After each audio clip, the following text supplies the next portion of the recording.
حضرت سال بن سعد کہتے ہیں ایک بی بی حضور کی بارگاہ میں آئی، اس نے آ کے حضور کی خدمت عالی مرتبت میں عرض کی، حضور میں جب بھی آتی ہوں کرتا یہی پہنا ہوتا ہے آپ نے، یا رسول اللہ صلی اللہ علیہ وسلم، اور اس کو تو اتنے پیوند لگے ہیں کہ گنے نہیں جاتے، تو حضور اگر اجازت دے تو ایک کرتا نہ بنوا لوں آپ کے لیے؟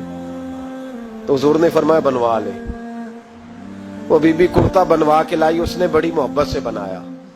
اس زمانے میں جو کوئی نقش و نگار ہوتے تھے اس نے سجائے اپنے انداز میں، اب اس نے پیار سے بنایا، محبت سے بنایا، یہ بھی باتیں صحیح ہیں، پر اصل جملہ جس سے مزہ آئے گا وہ یہ ہے، وہ آندھی ہے میں بڑی ریج نہ بنایا، میں بڑی، اب اس میں جو درد ہے وہ میں اردو کا جملہ ڈھونڈ کے لاؤں تو ملتا نہیں مجھے، کہتی ہے میں ریج نہ بنایا، تو محبوب پاک کی بارگاہ میں لا کے تھال میں پیش کیا۔ اب حضور اس کا چہرہ دیکھنے لگے، مسکرا کے فرمایا تیرا دل کرتا ہوگا میں پہن کے بھی دکھاؤں، بے خبر ہو جو غلاموں سے وہ آقا کیا ہے، تیرا دل کر رہا ہوگا پہن کے دکھاؤں؟ تو کہا حضور دل یہی کرتا ہے، میں ٹھہر میں پہن کے آیا۔ تھوڑی دیر کے بعد پہن کے آئے۔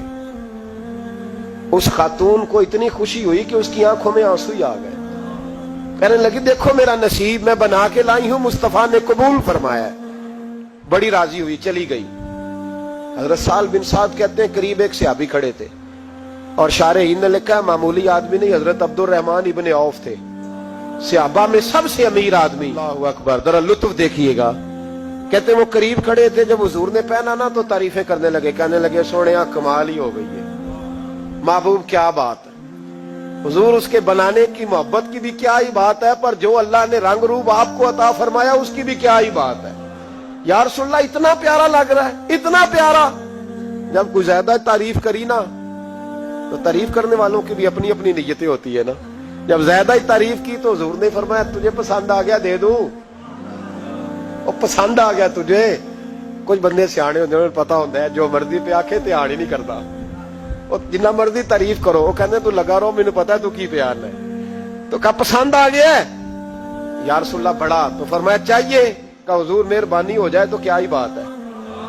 سرکار اندر گئے، وہ پرانا کرتا دوبارہ پہنا، اور میرے رسول پاک علیہ السلام نے اس کرتے کو اتارا، بخاری پڑھ رہا ہوں، اور نبی پاک نے لا کے دیا، فرمایا چل یار وہ بھی راضی ہو گئی یا تو بھی راضی ہو جا، چل دونوں ہی راضی ہو جائیں، وہ بھی راضی ہو کے گئی تو بھی راضی ہو کے جا۔ اس کو دیا، حضور چلے گئے۔ صحابہ بعد میں اس صحابی کے پیچھے کہنے لگے یار تو تگڑا بندہ ہے، تجھے ضرورت ہی نہیں تھی، اور حضور علیہ السلام نے بڑی مشکل سے قبول کیا۔